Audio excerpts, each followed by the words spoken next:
You often find many dealers, when they look at a piece of furniture, chair or table, they spin it upside down and look underneath. Why? What are they looking for? Well, I'm going to let you into some secrets of what we look for when we are observing a fine piece of furniture. Here next to me I have this very fine 18th century satinwood veneered Pembroke table. It dates around 1780, and one of the good features it has, it's what we call, it's bow-ended. So when the flaps are up, the whole piece is oval in shape, and it's finely cross-banded in tulip wood and edged with boxwood and ebony. It stands on 4 square tapering legs, and the little legs have brass castors and which are barrel shaped. Now, we turn the table upside down. What is the dealer looking for? Well, first of all, on a genuine 18th century table, what is a nice feature to see is when the flaps are up, you've got 2 arms supporting the flaps. So 2 is always better than 1. The other thing you'll find as well is on a genuine 18th century Pembroke table, you'll see 3 hinges. And if you look very closely, you'll see little ghost lines of when the hinges were actually being inset into the piece of wood, where the cabinet maker made these little lines knowing that it's going to be correct. If you look at this timber, you can see it's mahogany. That's quite extravagant for a cabinet maker to use mahogany as a secondary timber. But because this is a high-end piece of furniture, it's mahogany, then it's veneered in satinwood. So it's telling you that it's a high-class piece of furniture. It's a very good piece of furniture. So we have these long square tapering legs, very, very elegant, and the edges of the legs are actually banded as well.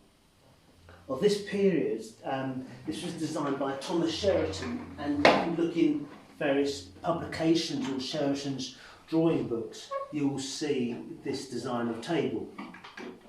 And what he was wanting to do, he was brown or red furniture, mahogany furniture, wasn't so popular.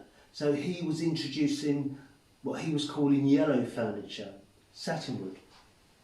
And so the satinwood became, in his eyes, the colour to have, this yellow furniture. It's very simple the way the top has been executed. Again, if we look, we see an inlay section down the centre, which is ebony and boxwood.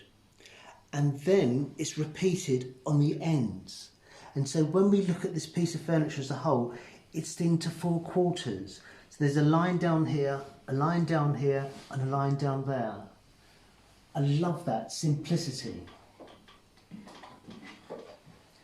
Pembroke tables were another form of entertaining for tea. So the lady of the house or the gentleman of the house, they would have entertained their friends or guests at a table like this, taking tea. So it's another smart tea table of the 18th century. So just repeating, so authenticity is what it's all about. And the other thing which Thomas Sheraton was introducing, instead of having handles which were on furniture which was gilded, he wanted them to be silvered. These are the original handles. I've started to clean this one, and you can see the original silvering on the handle. This one needs to be cleaned. I haven't started this one yet, but this retains the original silvering on the handle. You've got the little escutcheon, totally original, and again with the lock. The drawer itself is lined in pencil cedar wood. Down the legs, it's actually banded in, which I believe is Pembroke wood, another hardwood. So you would have had this interesting combination. The Pembroke wood is now faded, so it's much more difficult to see, but it is beautifully cross-banded down the inside and the outside of the legs.